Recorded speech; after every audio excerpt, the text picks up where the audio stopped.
Novel karya Mirawe yang berjudul Dakwaan dari Alam Baka. Lembar pembuka menyatakan bahwa terdakwa Sabdono Lesmono terbukti dengan sah dan meyakinkan bersalah melakukan tindak pidana perbuatan cabul dengan anak didiknya yang belum dewasa, menghukum terdakwa dengan pidana penjara selama 7 bulan dan menghukum terdakwa untuk membayar ongkos perkara sebesar. Farida menghela napas panjang. Sebagian tuntutannya memang berhasil. Laki-laki itu telah dijatuhi hukuman, tetapi hukuman yang tidak setimpal atas dosanya.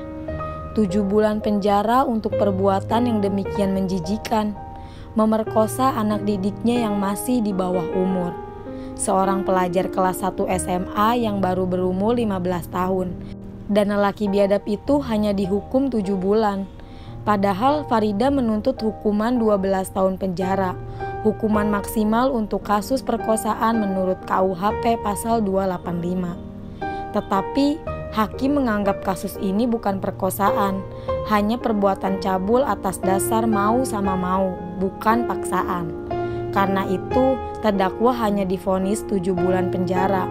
7 bulan untuk perbuatan menghancurkan masa depan seorang gadis remaja berumur 15 tahun. Haruskah anak perempuan Pak Hakim itu sendiri yang jadi korban? Baru dia dapat ikut merasakan penderitaan seorang korban perkosaan. Saat itu barangkali dia baru dapat menjatuhkan hukuman yang lebih berat kepada si pelaku.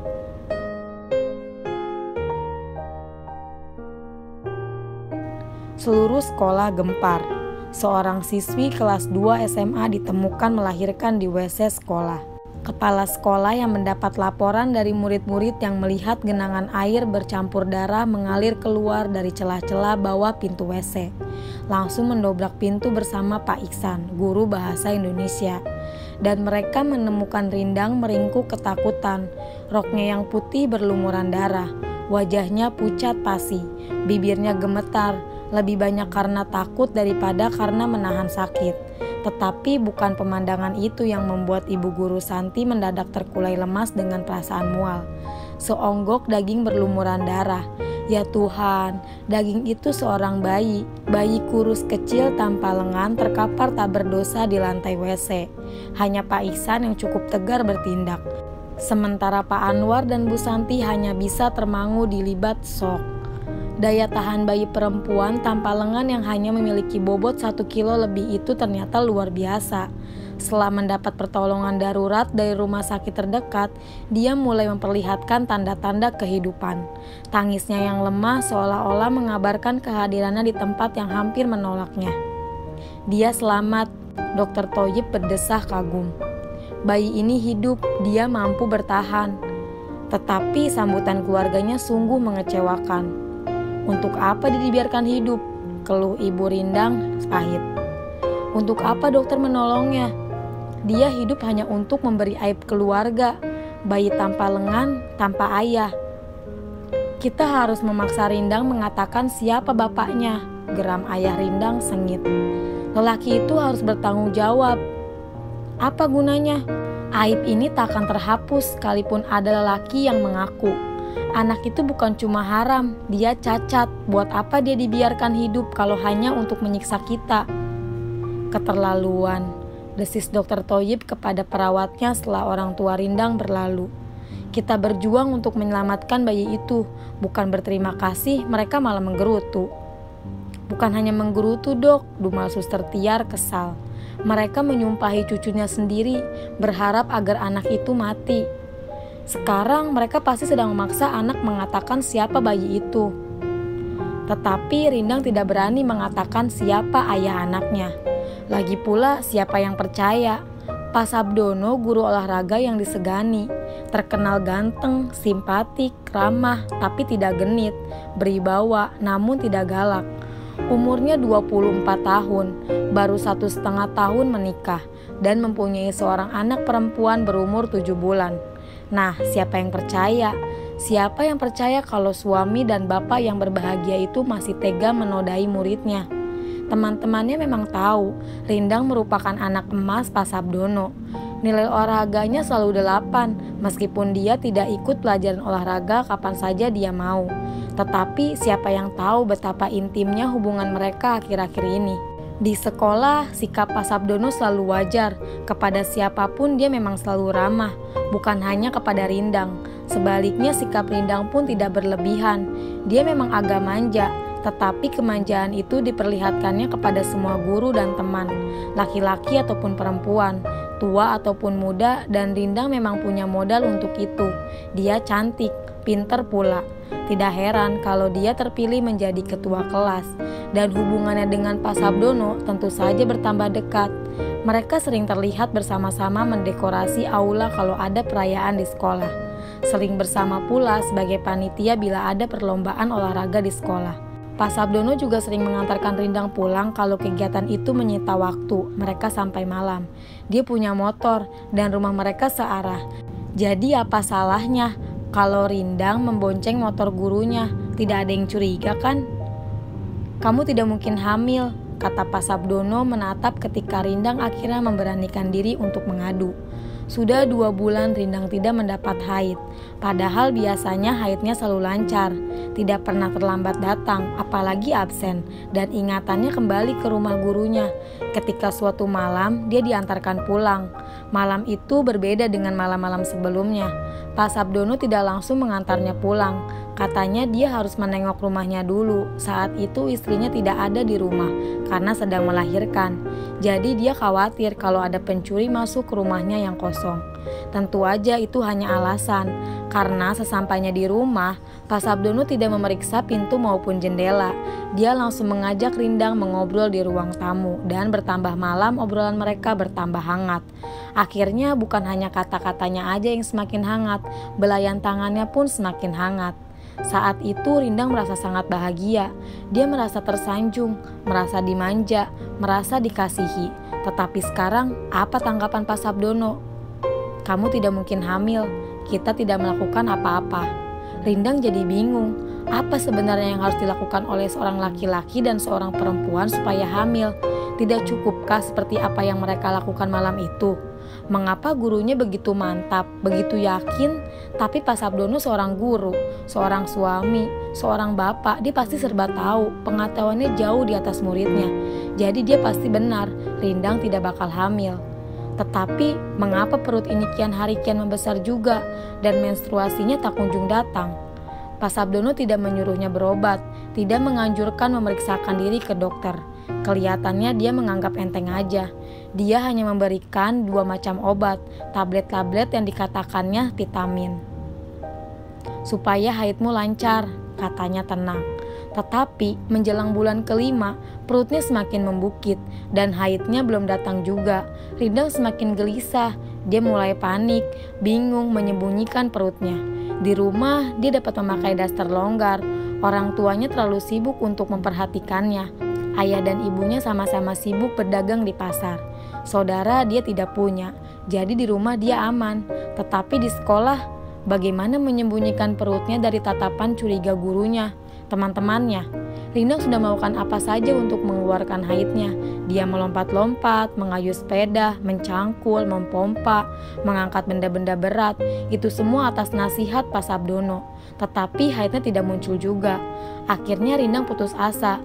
Dia mencari seorang dokter yang jauh dari rumah sekolahnya.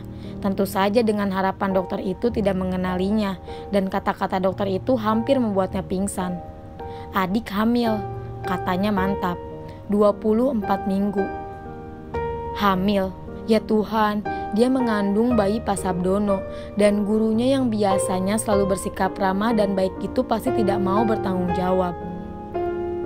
Kamu tidak mungkin hamil, katanya mantap. Kita tidak melakukan apa-apa, jadi tidak mungkin memaksanya untuk mengakui anaknya. Bukankah menurut pendapatnya mereka tidak melakukan apa-apa? Padahal umur kehamilannya cocok dengan saat mereka melakukan hubungan intim di rumah Pak Sabdono. Dengan panik, Rindang memohon agar kandungannya digugurkan, tetapi dokter itu menolak. Kandunganmu memang kelihatan kecil, tidak sesuai dengan umur kehamilan, tapi sudah terlambat untuk digugurkan. Sejak itu, Rindang tidak berani lagi muncul di sekolah. Dari rumah dia memang pergi setiap hari, tetapi bukan ke sekolah. Kalaupun dia nekat Kesana pagi ini dia hanya berani menunggu dari kejauhan, mencari kesempatan untuk menemui Pak Sabdono. Ketika melihat motornya datang dari kejauhan, Rindang melompat untuk menghadangnya. Tetapi melihat Rindang, Pak Sabdono malah membelokkan motornya dan cepat-cepat memilih jalan lain untuk menghindar. Dengan putus asa, Rindang mengejarnya dan memanggil-manggil gurunya. Tetapi Pak Sabdono malah makin cepat memacu motornya. Dia tidak mau menoleh, apalagi berhenti. Seorang pengemudi mobil yang melihat seorang gadis berlari-lari mengejar sebuah motor sempat memburu Pak Sabdono dan memaksanya untuk berhenti. "Bapak nabrak anak itu ya?" bentak pengemudi itu jengkel. "Jangan lari, Bapak harus bertanggung jawab." "Dia murid saya," balas Pak Sabdono sama kesalnya. "Tidak usah ikut campur." Ketika mobil itu terlalu berlalu, baru Pak Sabdono menoleh ke arah Rindang yang sudah tiba di dekatnya dengan napas tersengal-sengal dan keringat bercucuran. "Dari mana saja kamu?" tegurnya marah. "Mengapa sudah sebulan tidak bersekolah?" "Bagaimana saya harus sekolah dengan bawa perut ini?" balas Rindang separuh menangis. "Saya sudah hamil 7 bulan, Pak. Bapak jahat. Bapak bilang saya pasti tidak hamil." Karena mereka mulai menarik perhatian orang-orang di jalan kecil itu, terpaksa Pak Sabdono memboncengkan Rindang meninggalkan tempat itu. "Orang tuamu belum tahu?"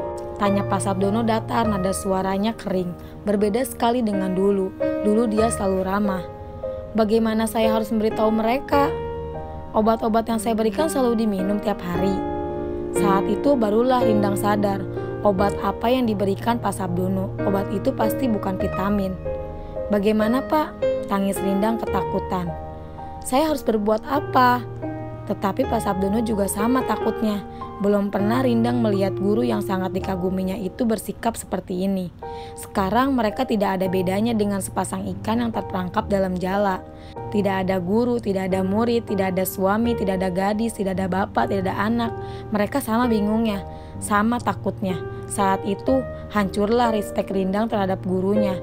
Ternyata dia cuma manusia biasa, tidak ada bedanya dengan dirinya. "Bapak punya anak, Dang." Suara Pak Sabdono sudah mulai ke nada memohon, mengiba-iba. "Punya istri, tidak mungkin mengawinimu. Cobalah mengerti keadaan Bapak." "Tetapi mengapa hanya aku yang harus mengerti keadaannya?" pikir Rindang getir ketika dia sedang melangkah gundah ke sekolah. "Tidakkah dia juga harus mengerti kesulitanku?" Kepala sekolah telah mengirim surat kepada ayahnya. Rindang sudah sebulan tidak masuk sekolah dan ayahnya sangat marah. "Awas kalau kau berani bolos lagi," geram ayah Rindang gusar. "Kuusir kau dari rumah ini." Rindang takut sekali. Diusir dari rumah sungguh malapetaka yang mengerikan. Kemana dia harus pergi? Tetapi datang ke sekolah sama menakutkannya. Apa yang harus dijawabnya kalau teman-teman menanyakan perutnya? "Besok Bapak bawa kamu ke dokter," pujuk Pak Sabdono kewalahan. Sekedar supaya Rindang mau melepaskannya pergi, dan dia tidak membuntutinya lagi. Aduh, anak ini benar-benar merepotkan. "Dokter tidak mau menggugurkan kandungan saya, Pak," rintih Rindang putus asa. "Katanya kehamilan saya sudah terlalu besar. Buat apa Bapak bawa saya ke dokter lagi?" "Bapak punya kenalan." Rindang tidak tahu Sabdono berbohong atau tidak. Apa bedanya lagi? Kalaupun dia berkata benar, Rindang sudah tidak mempercayainya. "Dia pasti bisa menolongmu. Sekarang biarkan Bapak pergi, jangan mengikuti Bapak lagi. Nanti orang-orang curiga." Nanti orang-orang curiga. Hanya itu yang penting baginya sekarang. Nama baiknya, kehormatannya, keluarganya. Yang lain tidak penting. Persetan dengan Rindang, persetan dengan kehamilannya. Begitu Rindang turun dari motornya, cepat-cepat Pak Sabdono kabur ke tempat lain supaya mereka tidak terlihat bersama-sama ke sekolah. Kalau perlu hari ini dia bolos aja, tidak usah mengajar, supaya tidak usah menyaksikan kegaduhan di sekolah. Kehamilan Rindang sudah tidak mungkin ditutupi lagi. Teman-temannya pasti tahu, guru-gurunya tahu, kepala sekolah tahu, dan kalau Rindang dipanggil menghadap, Pak Sabdono tidak ingin berada di sana. Dengan sedih Rindang melangkah gontai memasuki pintu gerbang sekolahnya. Hari masih pagi, tetapi Nindya sudah datang. Sahabatnya yang cerewet itu sudah menunggu di depan kelas, dan mulutnya pasti tidak bisa disumbat. Tiba-tiba aja Rindang merasa perutnya mulas didera rasa takut. Bagaimana menyembunyikan kehamilannya dari mata Nindya yang tajam. Tas yang didekapnya erat-erat di depan perutnya tidak mungkin lagi menyembunyikan perutnya yang sudah membukit. Sebentar lagi Nindya pasti tahu, sebentar lagi teman-temannya tahu, semua orang tahu dia hamil. Bergegas, Rindang berlari ke WC karena terburu-buru menghindari pandangan Nindya. Dia menjadi kurang hati-hati, tidak melihat lantai yang belum kering bekas dipel. Dia tergelincir dan jatuh terduduk. Rasa sakit menikam pinggulnya. Perutnya terasa lebih sakit lagi seperti hendak buang air besar. Pasti akibat rasa takutnya. Tergepo-gepo, Rindang merayap bangun, berdiri dengan limbung dan masuk ke dalam WC. Tetapi yang dikeluarkannya di sana benar-benar sesuatu yang di luar dugaan. Darah, iya darah, dan bukan cuma itu aja, bukan cuma darah.